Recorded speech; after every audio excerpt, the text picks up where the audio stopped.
Welcome to the East County Sports Report. I'm Ramon Scott, and I'm joined by Dave Dickens of EastCountySports.com. Dave, we've got two huge blockbusters in the Grossmont Conference this week. Two big games that are going to go a long way in deciding the champions of these two leagues this year. And I'll let you get it started off, Dave, but I'm talking about the Steele Canyon Cougars and Granite Hills Eagles in the Grossmont Hills League, the Santana Sultans at the Mount Miguel Matadors, the highlight game in the Grossmont Valley League this week. What do you got for us, brother? Boy, I will just tell you every single year, and I want to tell you it's interesting. And I mentioned it to you. I want to mention it to the audience. Working over there at Steele Canyon, doing my thing, working on the campus. Great place to work, by the way. Anyhow, Chance Johnson stopped me in the hallway and he said, "Mr. Dickens, hey, how you doing? How are things?" And I said, "You tell me how things are going." I go, "Here we go again. Granite Hills and Steele Canyon. Talk about every single year. It's a 2 or 3 point game, or maybe a 7 point, but it is a one score game, and it's going to go back and forth, and it's always it's some crazy play at the end that decides the winner." And I said, what do you think about this year?" He said, "I don't think it's going to be any different, except for we're going to make sure that we win, but it's going to be definitely a nail biter." And he's looking forward to playing the Granite Hills Eagles. And he even mentioned himself. He said, and the great thing about it is Coach Scott Longerbone and Coach Cobbs, they're great friends. What a great rivalry. What a great friendly rivalry they have. And he even he went as far as to mention that, yes, the Hamashaw helmet, it is a rivalry, but this is a much new developed, after, I would say, the last 3 years. And I think you would agree, Ramon, that this is really the matinee, or I should say the main event as far as the Hills League is concerned. Well, Dave, it was the Eagles' 30-27 win at Steele Canyon last September that really eventually helped them secure their surprise share of the Grossmont Hills League title. I mean, at the time, they knew that it was an important victory and they had the upper hand on the Cougars. They were still going to need the Cougars to upset the Highlanders on that final night of the season, and they did. And in that game that the Eagles won over Steele Canyon, safety Ethan Bishop had an interception, 2 forced fumbles, a fumble recovery, a mind-boggling 21 tackles in the game, and senior wide receiver James Johnson caught 3 passes for 51 yards in the contest after a 37-point third quarter in which Granite grabbed the lead. Neither team scored in the fourth quarter. Steele Canyon junior Wesley Neely scored the game's first touchdown on a 15-yard run. The Cougars' power ranking this season, Dave, has them maybe as the favorite, but come on, the Eagles at home, that's the intangible here that really makes this game certainly a coin flip. The Cougars last week debuted some beautiful new uniforms and shut out Mira Mesa. The uniforms may have been new, Dave, but the defense was the same old Cougars. 45-0 over the Marauders. You know what? I've been talking about that defense, and in particular, I've been talking about that secondary all year long. And I also want to say on the other side of the ball, though, for the Granite Hills Eagles, I think that you said it at the beginning of the year that they were going to be the unheralded team that really no one really was really sure that what Granite was going to be like. We had several people graduate, just a whole new squad, really. And I think that they do have a pretty decent offense, no, more than decent offense. And even though that Steele secondary is really tough and really quick, and I think they read the quarterback well, they read the plays well, but I still think that we got to give credit to quarterback Justice McComb. Like you mentioned before, James Johnson, he's had a heck of a year so far. And you have uh, Zetterberg also, and let's not forget that we have our good buddy Kevon Martin that has been. I think he's been back for this will be his third game back from Mississippi, and I think that he is also going to be a key to really. They don't have as much film on Kevon this year as they've had in the past, and maybe they can come up with the recipe to open some holes with that offensive line, which really the offensive line has been key to the success of the offense. And Granite Hills has scored quite a bit of points this year. Uh, it's really hard to say, though.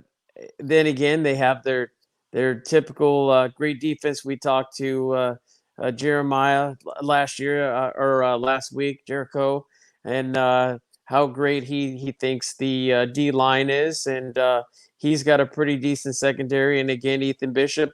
Not saying that I'm not predicting a 21 tackle game, but I think that he's going to be another one of the keys for the Steele Canyon Cougars. And let's not forget also Mr. Neely, and let's not forget Chance Johnson and their quarterback also. I think that we often overlook the Steele Canyon offense just because they don't score a lot of points in every game. But after this last one, I think that the Eagles are going to have their hands full as well. But as we know, they have so many different looks on that defensive front. It's a offensive coordinator's nightmare at times. Yeah, and well, I'll say it right now. I mean, the Eagles are the most underrated team in the East County currently. If you look at their standing, I mean, Grossmont ended up passing them in kind of the polls and the power rankings, and Grossmont lost last week to Madison, and Granite Hills also lost to Madison. They kind of lost to both in similar fashion. So, if anything, interestingly, Granite Hills and Grossmont will meet in an upcoming game, of course, in a league game. But hey, first things first. Last week, the Eagles went to El Centro and defeated the Southwest Eagles 41-7. McComb rushed for 3 touchdowns. He passed for 2 more, including a 66-yarder to Matthew Keeley. Midway through the first quarter, Dave Keeley, a two-way player, really emerging. He also had a sack and forced a fumble in that game. McComb finished with 274 yards through the air, and Martin, who rejoined the team a couple of weeks ago after coming back from Mississippi, says he feels comfortable now. He rushed for 69 yards and 2 touchdowns, so that's a big boost to a team that already has some pretty explosive players. And speaking of newcomers, how about freshman Jalen Hall? He had a 7-yard touchdown reception. So the Eagles, maybe they're underrated, but they've kind of added some weapons over the last couple of weeks to kind of give them some extra arsenal for this game. Well, I just say I know that Steele Canyon they're ranked so much higher. I honestly, when it comes to these rankings, that's when I kind of disagree. I think that definitely Granite Hills overall, offensively and defensively, are much better than their number 15. I'm not saying that they're as close to the number 4 mark, but I definitely know these two teams clash. They always play well against each other. And I can tell you right now, if you talk to Coach Scott Longerbone, he would tell you the same thing. This is definitely the one on the calendar that he's going to really have his men on both sides of the ball well prepared, because he knows that there's always a great scheme that the Eagles are going to have on both sides of the ball, but in particular his defense. So they have their hands full, but on the other end, Granite Hills has their hands full with the undefeated Cougars that, boy, I tell you what, they just got a ton of weapons on defense. Well, we talk about that defense, Dave, but Steele Canyon outgained Mira Mesa 449-94 last Friday. That was plenty enough. Senior Cam Ewert returned an interception, 15 yards for a touchdown in the second quarter, and both of Steele's quarterbacks, senior starter Jeremy Mendez-Gall and junior Elia Kirismasi, passed for a touchdown and ran for another. Junior Colton Guerrero had 5 tackles, including one of 3 Cougar sacks. And junior Ryan Magoon, who Coach Longerbone said was really coming on for playing time, he had a sack, as did Nathan Benitez. Dave, the play of the game came from senior T-Max Numwa, who changed the complexion of the game when he knocked Mira Mesa's Elijah Thomas. Elijah Thomas, the best player on the Marauders by far, and he had a jarring legal hit on him. He wasn't looking. He fumbled the ball, and T-Max picked it up on one hop, ran about 30 yards the other way, ended up getting 0 yards for his efforts, but it was the play of the game. It knocked Thomas from the game, and Steele Canyon had the ball, and they went on to the victory. I mentioned that while the Eagles did lose to Madison, Steele Canyon beat Madison in week 2 on the road at the same venue the Eagles lost to. Steele Canyon won that game 19-14. So I think that's why it's safe to say that the Cougars, even on the road, are the favored team in this game. How you going to call it, man? This one's a real tough one. These are two of the toughest teams, I think, and of course, besides Hellx, I think we could very well see it's still possible to see the tri-champions once again, because I think that they all are equally talented, and I'll tell you what, I still think that with Granite Hills having the home field advantage, and that they fill the stands really well. They have great support out there in El Cajon, and I think that's going to be the key is the noise, and also I think the different defensive looks, and I really think that Justice McComb is definitely underrated as far as a quarterback and what he can do. But don't count those Cougars out on offense or defense, because Chance Johnson, Wes Neely, even Jeremy, I think he's going to be the quarterback. They should be going with most of the time. They'll be switching it off, but I think he's going to also have plenty of time in there behind center as well. And then, of course, those defensive backs. It's going to be a bruising game. I wouldn't be surprised if it's a low-scoring event, to be quite honest. But I'm going to take Granite by 3. So if you've got Granite winning this game and you're calling for a tri-championship, I don't know which teams you might be including there. I mean, we've got Grossmont and a couple of others, but that would mean somewhere down the line that Steele Canyon would have to win a game in an upset later on. So I don't want to say an upset. Both Hellx and Steele Canyon have very high rankings, and the Eagles will have to prove it to me in this one. I'm just basing it on that comparable result against Madison. I understand the Eagles are at home here, and I'll take the other side. I've got the Cougars winning this one by a field goal, and you'll be at that game this week, Dave. So yes, sir. That's going to be. Think of all those great games you talked about. You even harken back to that 2017 game in the regular season when William Burton caught that touchdown pass. So just going to be a great night of action, Steele Canyon at Granite. Now, another game, almost a championship game, if you will, in the Grossmont Valley League.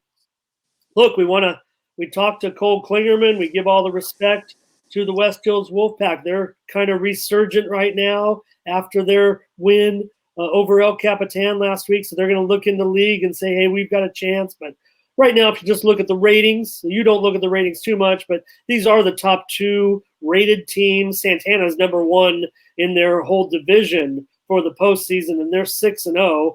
Mount Miguel 3-2. Talk about Santana, Dave, just a historical season could be in the offing here. They haven't won a league title since 1999, and they've never won a CIF title, although they've played for a couple of them. But, might need to fix the scoreboard after this one. Like I said, I think one of the key things, there's a lot of keys in this one. First and foremost, a lot of them, as Randall had mentioned, most of them been there since they up at the varsity level since they were sophomores. 27 returning seniors that have been there since they were sophomores. They know the system, a great system in itself, and I think they're very confident being the coaching staff in all the talent that they have too. The talent is just ridiculous on this team.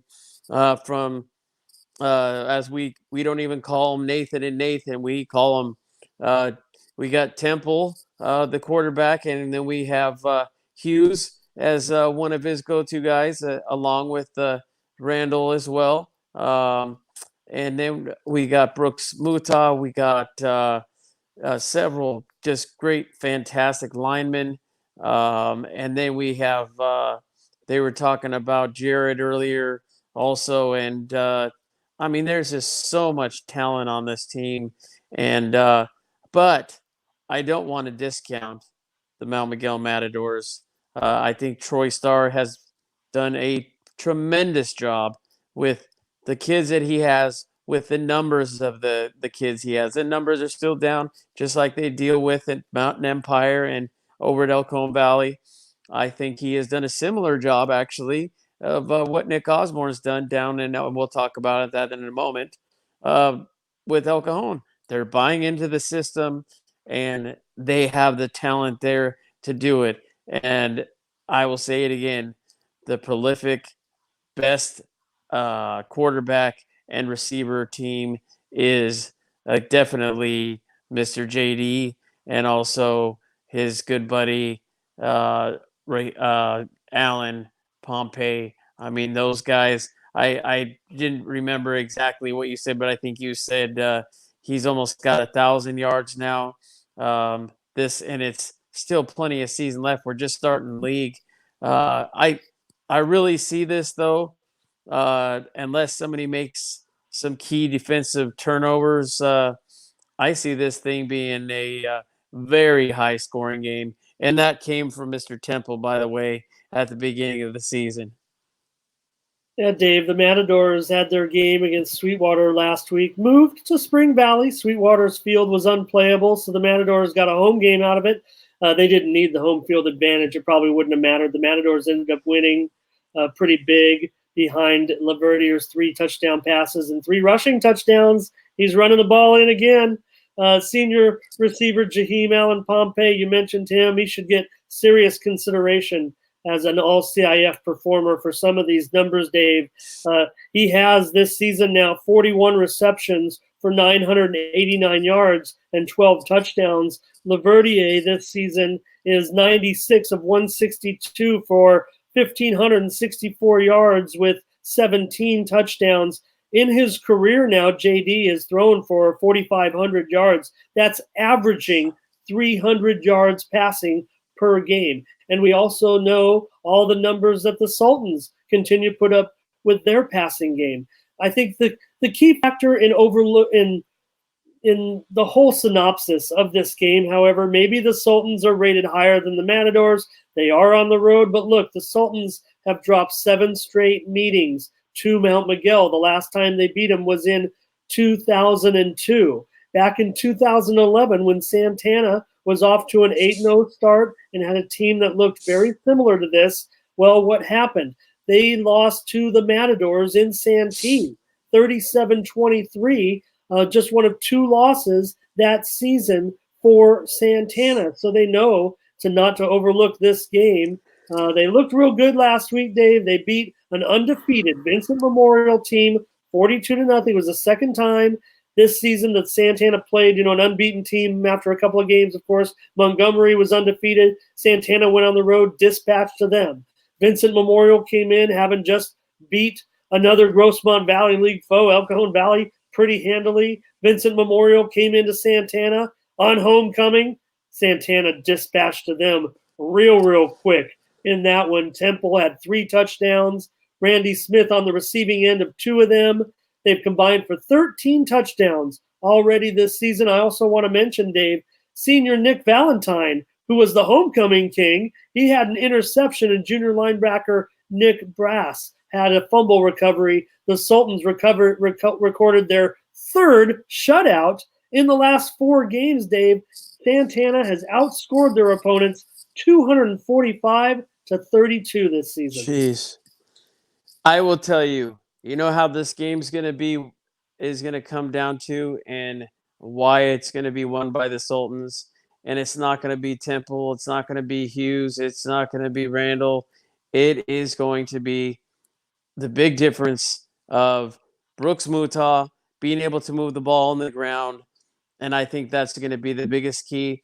I don't know if the Matadors have the running game that the Santana Sultans have. So because of that balance, I think that they're going to, as we talked about before, slow the game down, move it at Santana's pace. Let's not throw the ball every down, and let's not get into a scoring frenzy. Let's make sure we can get little chunks, take what the defense gives us, and I think Brooks Mutah has a good game. That is going to be the deciding factor, and that is going to be the key to the 7-0 Santana Sultans, and they will win by 3. Okay, I've got the Sultans as well by a touchdown. I will tell you they're favored by a little bit more than that, by more than 3, by more than 7, really. Santana is a double-digit favorite according to the computers. But I think that what Mount Miguel needs to do, Dave, is avoid those slow starts that they've been off to. And I will say that, those slow starts really kind of came against stronger opposition, maybe even stronger than this Santana team in the overall scheme of things. So Mount Miguel, do not fall behind by 2 touchdowns or more early, or you're going to be playing catch-up. We already know the Sultans play catch-up. I mean, the Matadors play catch-up terrifically, so they'll never be out of the game. But avoid the slow start, stay in the game, and we're going to have an exciting game. And I think I'm going to be heading out there this week to that one. So definitely 2 marquee games this week. We got some other nice matchups, too. This one may be a little bit underrated as far as competitiveness is concerned. The Grossmont Foothillers taking on the Valhalla Norsemen. Grossmont, they made a debut in the top 10 last week, and the loss to Madison dropped them out of the county top 10. And Valhalla, we already know what a great story they've been this season with their 3 victories. The Norsemen defeated visiting Kearney 20-12 last week on homecoming behind 236 yards and 2 touchdowns from senior Keegan Baker. Dave Keegan was part of the homecoming court. So was Ethan Furkich. So was Mohammed Jafar. Half the court was football players. Also, I'll tell you, Dave, Baker, we've talked about it. What kind of offers could Baker get? He really would like to somehow go to an Ivy League school. He's very, very smart, but I can tell you that earlier in the day on Friday, he did receive an offer from Western Colorado University. So congratulations to Keegan. I think more Absolutely. things are going to come. But the Bombers scored first in that game, but Luke Pillsbury completed a 40-yard touchdown pass to Gavin Nagel, and Valhalla's defense was led by Furkich. He had 13 tackles, a fumble recovery, and a blocked field goal. I'll also mention sophomore Giovanni Alejo had an interception, a forced fumble, and a recovery for the Norsemen. For Grossmont, Dave, they were dealt their first loss of the season by Madison. The Warhawks led just 6-3 at halftime, but Madison recovered 4 Grossmont turnovers and stopped the Hillers twice inside the 10-yard line in the first quarter. Jamie Odom had 261 yards of total offense, including 118 rushing yards and an 11-yard touchdown. Cam Sanderlin blocked a punt for Grossmont, and I talked to Jamie after the game, and he was disappointed. He kind of put the responsibility on his shoulders, but there were some turnovers in the game, and Madison, they kind of pulled away. It was closer than the score indicated. Well, I have actually a question for you. I haven't had the chance to look. What's the story on Mr. Meredith? What's his status for Valhalla? Well, I have seen Josh on the field so far, if I'm not mistaken. I think I saw him attempt kicks. So I think he's in the game. I'd have to be told if he wasn't. Yeah, I'm just saying so we can relieve some of the pressure and not have it, a McClendon-like game where you're just feeding it to Baker. You don't want to do 40 carries. Although he can, he has the stamina to do it. Not a key I'd want him against a Grossmont team like this, because Grossmont's defense that I've seen so far, they are a pretty stellar defense, led by one of the best, as I mentioned this before last week, linebackers in Christopher Alba. And, you know, they I think the defense is often overlooked on this team because they have such a prolific offense and they're scoring so many points. But I think it's going to come down to Grossmont's defense if they can stop Valhalla, and to stop Baker. Uh, I don't know. He's just so darn quick, and he finds those tiny little creases, and he's just so darn quick and just an all around athlete. At the same time, I think that Tom Carlo has rallied the troops, and I think that they've probably watched the film several times and really keyed in on Baker in particular, and looking to see what's going to happen at the quarterback position and what they need to do and the adjustments they need to make in the secondary with their safeties over top and then the corners as well. I think that the key here is Tucker. If Tucker has a big game, I think that is going to be the key to opening up the passing for Odom. And if that defense can hold Baker, I would take Grossmont by 7. But I would not be surprised if Valhalla does pull an upset. Yeah, Tucker over 650 yards rushing so far this season. I will mention that Valhalla has lost the last 3 matchups to Grossmont, including 51-7 last season. Brody Schicker caught 2 of Jamie Odom's 4 touchdown passes in that game last year at Mashin Stadium. Valhalla is going to likely qualify the playoffs with just 1 Grossmont Hills League win this season, whether it be over El Capitan or an upset over another team. I think that will be good enough to get Valhalla into the postseason. The Foothillers are considerable favorites here, despite going on the road. Norseman going to be shooting for a signature win. I've got Grossmont by 2 touchdowns. But I tell you what, let's give it to the Norsemen, though. A well improved in all aspects. From just a season ago, they really have stepped up, and definitely a team that could be dangerous when it comes to playoff time. Yeah. Well, and like you, I definitely give this team a puncher's chance in the game this weekend. Grossmont certainly has to be careful and take complete focus in this game and not look past Valhalla. Definitely a resurgent program right now. All right. Dave, the West Hills Wolfpack, I think they rekindled their fire for a Grossmont Valley League title run with their win, taking the Tony Berner Memorial Trophy for the first time last Friday, thanks to Cole Klingerman and Kip Klingerman and Steve Klingerman Christini, who returned that interception 100 yards. Cole threw a touchdown pass to his brother Kip on an option play, then caught the decisive score on a diving catch in the back of the end zone with 3:38 left in the fourth quarter from senior quarterback Gerardo Hernandez as West Hills rallied to beat El Capitan 24-14. Dave, you were there. The game was tied at 7-all. Then they got the late touchdown after trailing 14-10. Christini returned an interception, 101 yards for a touchdown with under 30 seconds left in the game. And West Hills got to take that hardware back on the bus to West Santee. Christini had a 20-yard run, which set up a 31-yard field goal by Elijah Mullet, and he also had a 50-yard kickoff return in that game. Jake Mayhew led the defense with 17 tackles. El Cap had just 69 yards passing against West Hills. Wow. Yeah, and that's why I really wanted to once again give it up to Coach Q and just really having that defense ready. And they must have really studied film well and really put together a fantastic game plan. And you could actually see it on the field too, the way that he had the coverage, and he knew what he just knew what Wickhauser was going to do, and he knows he can run. He knows he's got a great arm, great field vision.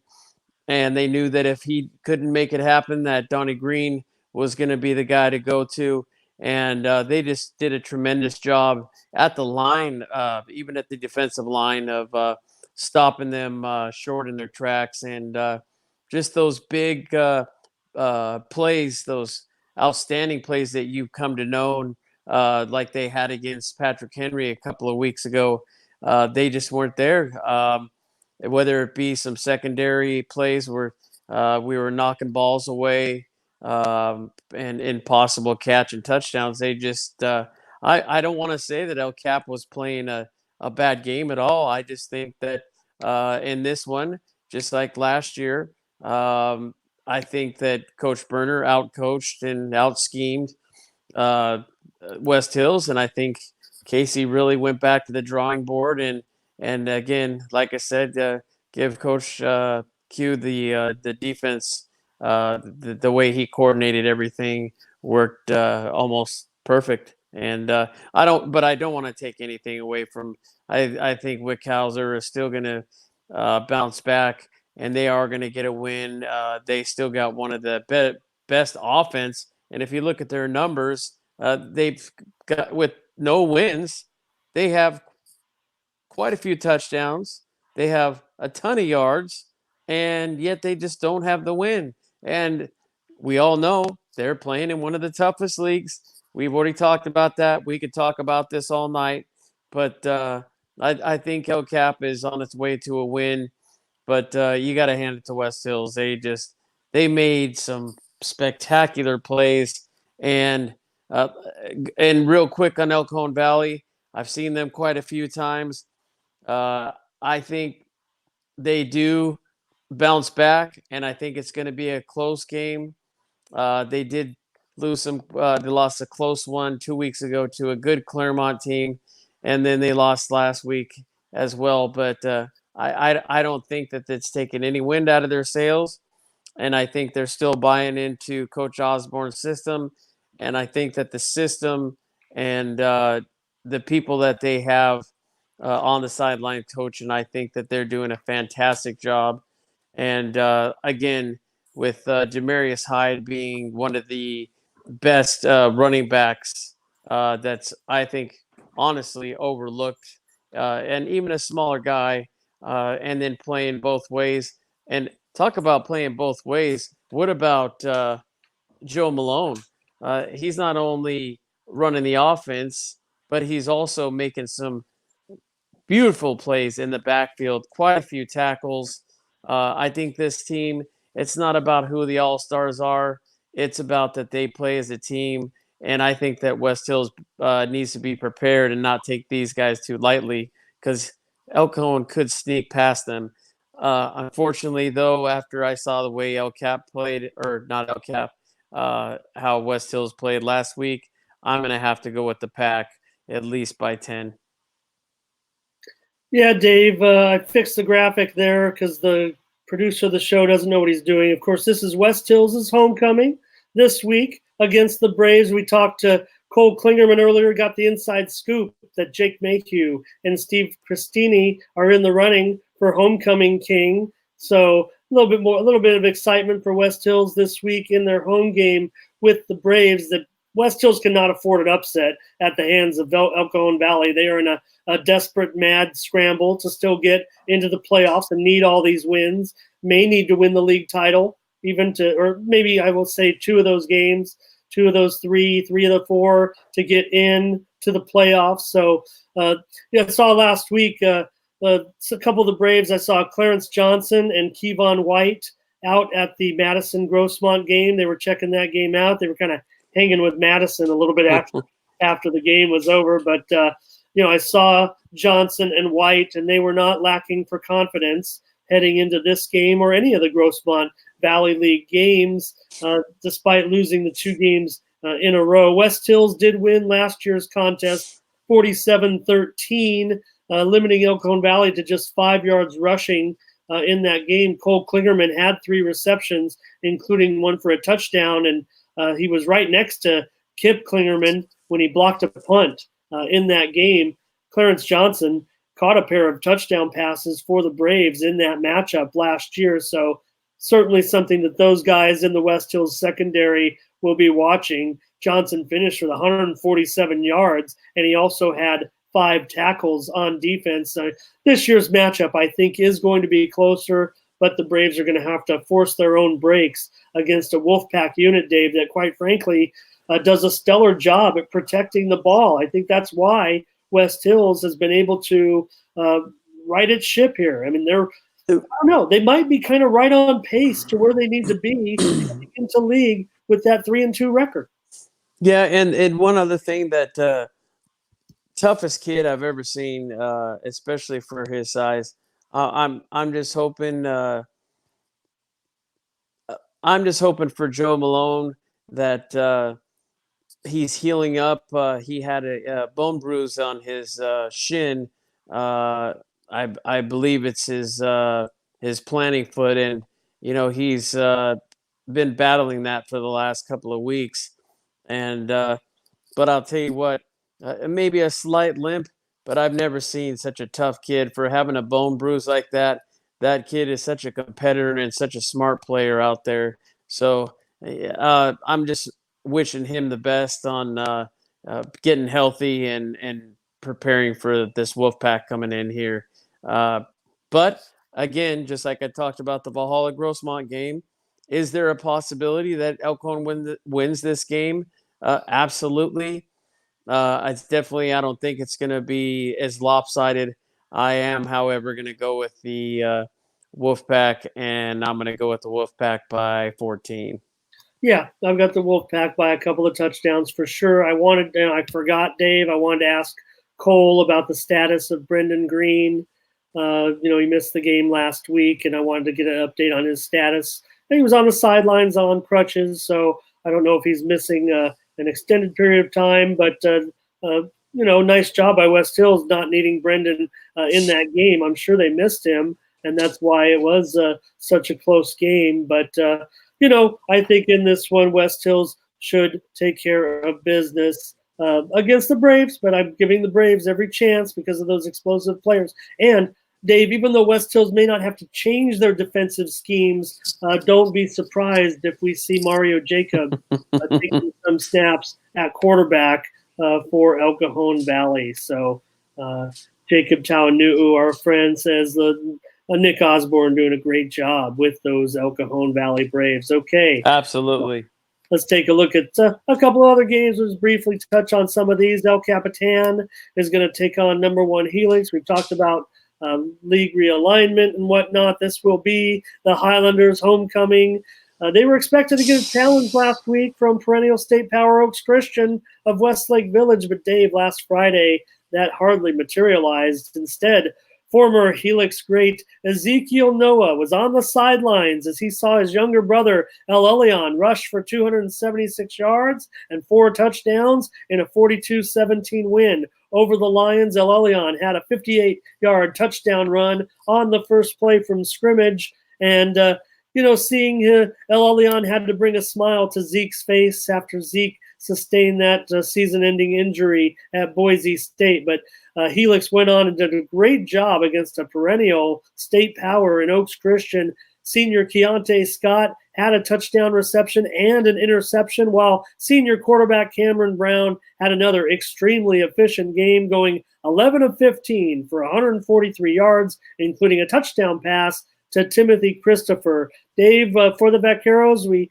talked about that game a little earlier on another show, but quarterback Wickhauser had 170 yards of total offense and rushed for 2 touchdowns, helping El Capitan into the lead. They led 14-10 against West Hills until late in the game. Donnie Green had 118 yards rushing in the loss. Jacobo Villa almost saved the day for the second straight year, recording a sack. It was almost like deja vu.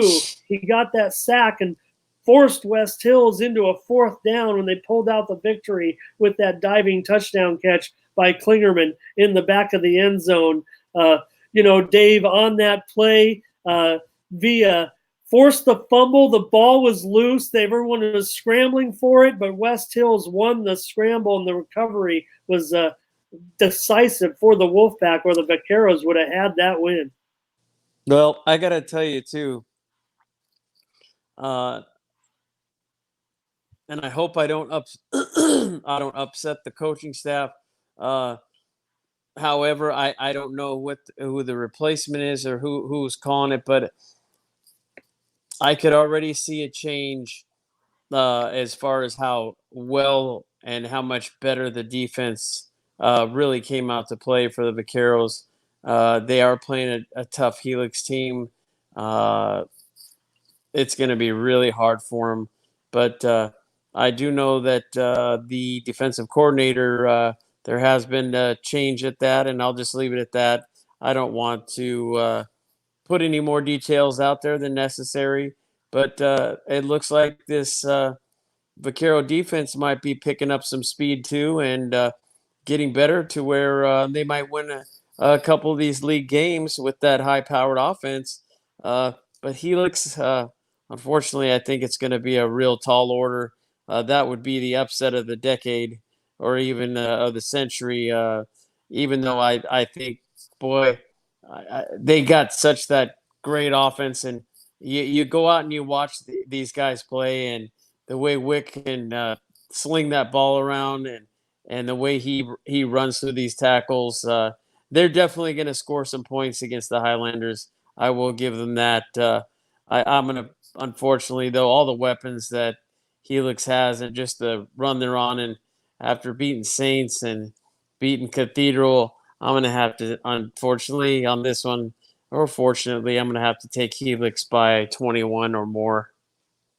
Yeah, Hellx will roll, no doubt about it. I will mention El Elyon Noah. He leads the county in rushing at 203 yards per game, and he rolled up big numbers in the first half last year against El Capitan, and was out of the game, I think, maybe by halftime. I think he might have had 5 touchdowns in the first half. Maybe it was 4, maybe it was 5, but he had a big day, and he's been racking up big numbers, moving up now to 5th on the all-time county rushing list. Next up for El Elyon would be the number 1 spot in the East County and Grossmont Conference history, and that would be Jamon McClendon of the Monte Vista Monarchs. And hey, this looks like one we can win, Dave. Monte Vista hosting Chula Vista. Monte Vista better win this one. I think all the players know it. I think the coaches know it. We're not getting down on Monte Vista at all, Dave. In fact, the 1-4 Monarchs are just 4 points away from being 3-2 this season. They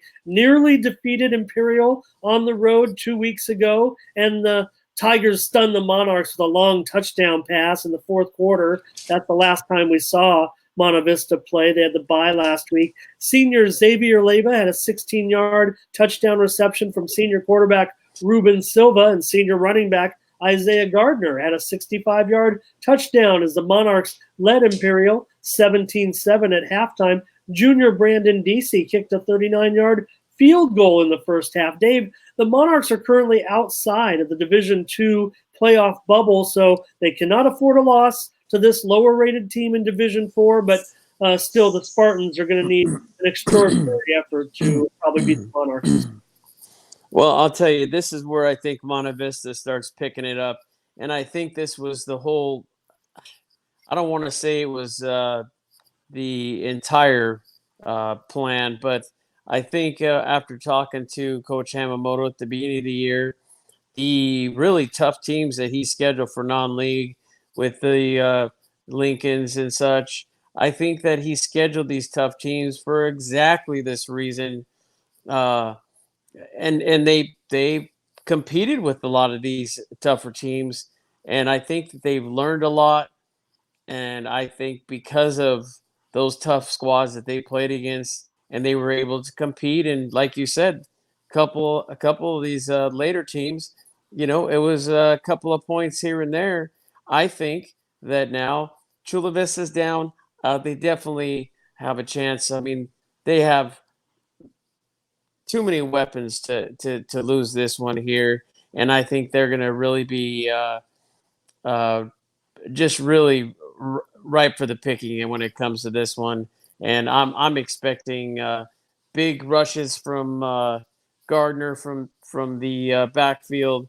I'm expecting Silva to throw a couple, and I'm also going to expect Silva with his legs to have quite a few yards and maybe even a couple of touchdowns with his legs. This one, without a doubt, it's going to jumpstart the Monarchs and then get ready for that league play. And I think it's going to be Monte Vista by at least 14. And I think that defense is really going to get it together too. There's just too much talent on this team for them not to make a run at this league title once again. So I'm definitely taking the Monarchs to jumpstart their second half of the season by 14. Yeah, I think they're the wild card in this whole. I don't want. I almost said mess, but maybe it is. The Grossmont Valley League, because they're the defending champs. They would seem to have the talent to still be able to compete with those top teams now that we talked about earlier in this game, and Mount Miguel and Santana, and certainly they could compete in those in those games. So I think it's interesting because here's what we're looking at, and West Hills. Let me throw them in there because here's what you consider. Chula Vista has already played Mount Miguel and West Hills, so I think we can get a gauge on Monte Vista a little bit this week. Mount Miguel beat Chula Vista 44-7. West Hills beat Chula Vista 34-14. So I think you can see where I'm going with this. Monte Vista is going to win. Maybe we can look by how much. They're a little bit different club because they run the ball so exclusively, and it is interesting because the Spartans, they might be 0-6, but they go down firing, man. Omar Perez has nearly 1,000 yards passing this season. They are a pass heavy team, but I've got the Monarchs. Yeah, certainly by 2 touchdowns. Okay. Dave, another game here that's a little lopsided. Mountain Empire at Hilltop. This one is going to be certainly a one-sided game, I'm afraid. In this one, what can you tell me about the Red Hawks right now? I just think it was a good time for them to have a bye, kind of rest some of their guys, and really revamp the way the way they've started off. This is not very typical for Coach Van. I mean, again, he had that team. He built them from scratch. The team that won league last year. The team has changed and it has a whole new look. I almost don't think it's really a fair game for for a team of Mountain Empire, not to take anything away from them, but to travel to the South Bay, and this team Hilltop is really taken over as the new East Lake of the South Bay, I would say right now, and it's just going to be a real tough one with the travel. Mountain Empire has to travel from Pine Valley down to the South Bay. They do have some players though. Let's not forget Khalil. He's had put up some pretty good numbers as far as the quarterback position. He can definitely heave the ball accurately, and he's proven he has a great arm, and he also has got a good pair of legs on him as well. Not to mention Rico. He's been he wasn't expected. He was expected to take the quarterback position, but he ended up being one of their better running backs. I don't think it's really a problem at the offensive side of the ball. Honestly, I think that with the departure of Big Cam and the Dallas Prince as a defensive back, I just think that it's a rebuilding process, and the defense. I think that's just. I think it's going to need a minute to recover, and I'm sure that Coach Van eventually, if not this year, next year, they're going to be improved. I think it's just a really young defense, and I think that's really the where they need to make the improvement, because I think the offense, they have the offense that can score some points, and I think they do have some talent. It's just going to take a little bit, and I wish Coach Van all the best traveling out of South Bay. But then there again, anytime you're on a bus and you have to travel that far to play, the home team's always got a little bit more of an advantage as well. So unfortunately, I'm gonna have to go with Hilltop by 21.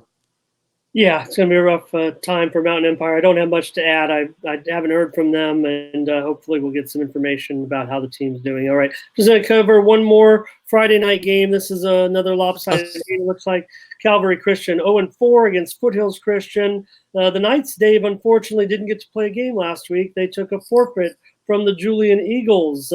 Foothills defeated Calvary last season 68-0 behind junior Tony Moroz. He was then a junior. 3 touchdowns passing, 1 rushing. Blake McIntyre had 2 touchdown receptions from Moroz, and they'll be playing Calvary Christian. So there's one other game to talk about this week, and it's on Saturday, Dave, and it's at Valley Stadium. So you get an extra day of high school football. If anyone's up for it, University City is going to take on Christian. We have the league play for the Patriots, Dave. And how about this one, huh? The game features a pair of Division I potential quarterbacks in junior Gabe Krug and University senior Gunnar Gray.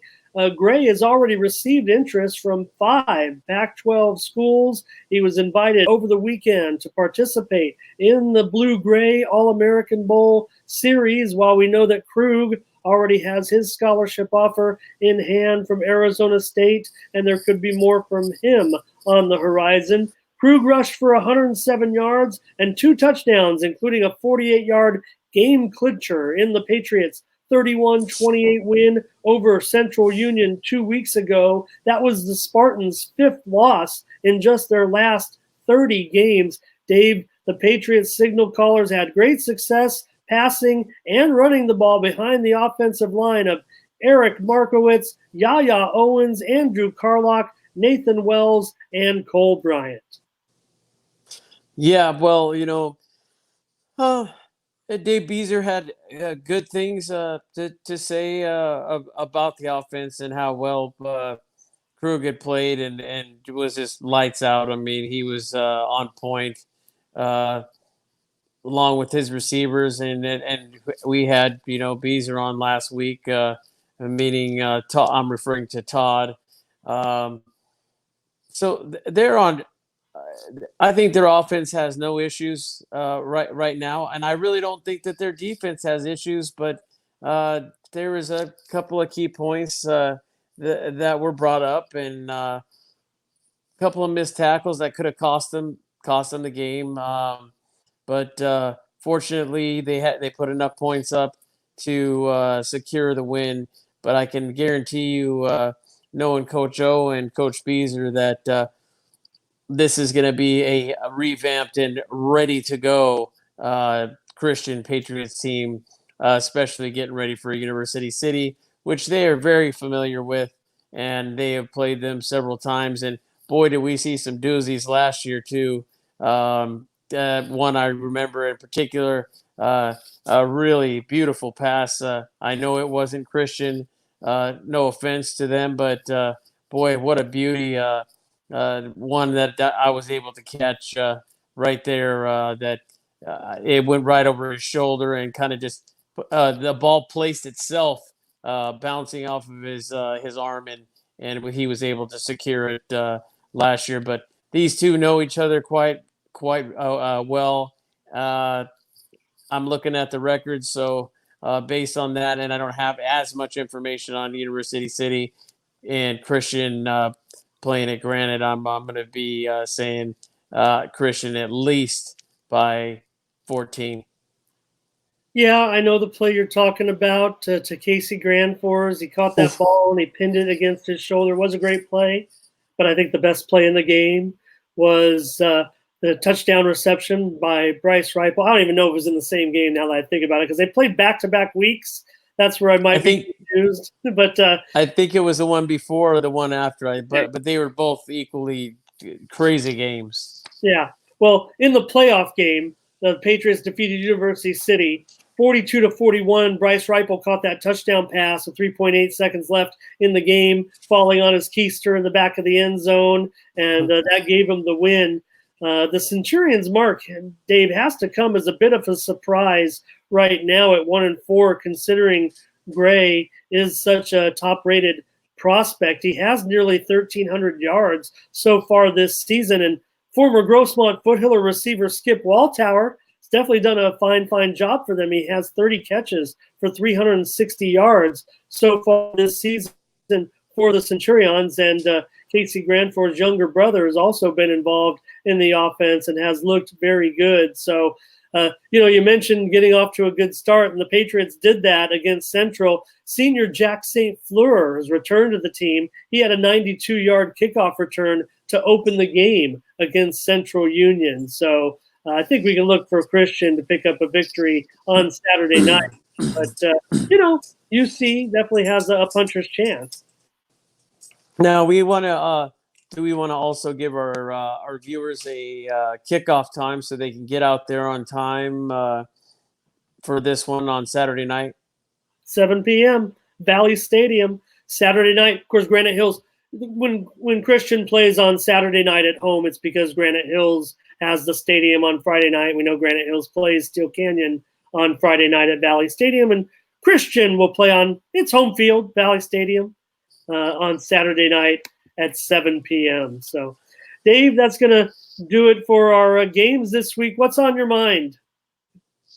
Well, I just know that we got quite a few great games. We're in the league. I think everybody's excited, from the coaching staffs to the players themselves. And I really think, like you said, the 2 games of the week, the one you're going to with Mount Miguel and Santana, and boy, I can't wait to get to that Granite Hills and Steele Canyon game.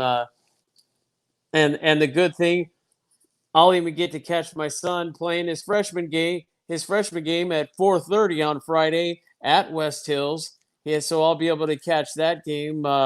And it's I guess his homecoming as West Hills playing El Cajon. So he's going to get to play El Cajon and catch his game, and then head on over to Granite and watch another good game. So 2 great games for me. Other than that, I would just like to take time, and I haven't done it in a few weeks without our sponsors. We especially our athletic sponsors. We couldn't do it without you guys. First and foremost, Retro Sports out there off of Fletcher Parkway in Dallas. They've always do a great job on our shirts. They got some hats. As a matter of fact, I got to get one of our guys, Larry. I got to make sure he gets his trucker hat, and that I promised him. But they do a fantastic job. They got a great setup where they do several uniforms. They do a lot of the Grossmont athletics for Grossmont High School. They're even, from what I understand, when I stop by to get some more patches that they do for us, as mentioned for the East County Sports Players of the Week. We're so gracious for that. But they're also working on concert T-shirts for bands that have also contacted them. So they're doing all kinds of good things over there at Retro, and they got their typical baseball equipment and football equipment also. But let's not forget also Al's Sports Shop out in Santee. They have their personal touch where they make sure that they take care of you individually, like you're a celebrity over there. They'll from sizing your shoe size up and making sure you have the most comfortable shoe or cleat, and making sure that you get that jersey that you really that fits correctly. And they just got such a great variety of sports equipment for all sports. And again, as they do for us every year for the Bill Dickens All-Star Game, I always like to thank Rob Treadwell personally for he's done a great job on our plaques, and also just donating them has been just tremendous, and the kids have loved them. Al Sports Shop, been there for years. stop in and see Rob. He'll definitely take care of you. Retro Sports, stop in and see Matt Atkinson or Jake or any of the other great kids in there. Also, let's not forget about Hoppy Hopgood over at H12 Academy with his specialized hit tracks and quite a few celebrity pitchers and hitters, and he'll definitely get you into shape and throwing the ball the way you should be, anywhere from the youth little league all the way up to high school play. And he does a tremendous job. He's out there in Santee now. He just a tremendous job he does. So I've been there personally. If my son was playing baseball at this time, I definitely recommend that for anybody that's interested in perfecting their baseball games. And I'm going to try and say it this time. Oliver off of 2nd Street, one of the best pizzas in El Cajon. Matacararios. You say it. I can't do it. And that's that great place off of 2nd Street. Serve great Italian food, and that's Pat Villani that's been out there for years. And again, he always supports all of the local youth high schools and tries to do the best he can also and help and take care of the programs that maybe don't quite have all the funds to do some of the neat things that other schools have. And then lastly, and definitely not last in taste, Nicolosi's over there off of Navajo Road. That's the Burner's place. El Capitan coaches, everybody knows, and the Sicilian mac and cheese. I'm going to stick with it, but they have several other great Italian dishes out there. Stop in and see Ron. Stop in and see Barb. They'll definitely take care of you or any of their friendly staff. Other than that, great show, Ramon. And for Ramon Scott, I'm Dave Dickens, and thank you for joining us tonight on the East County Sports Report.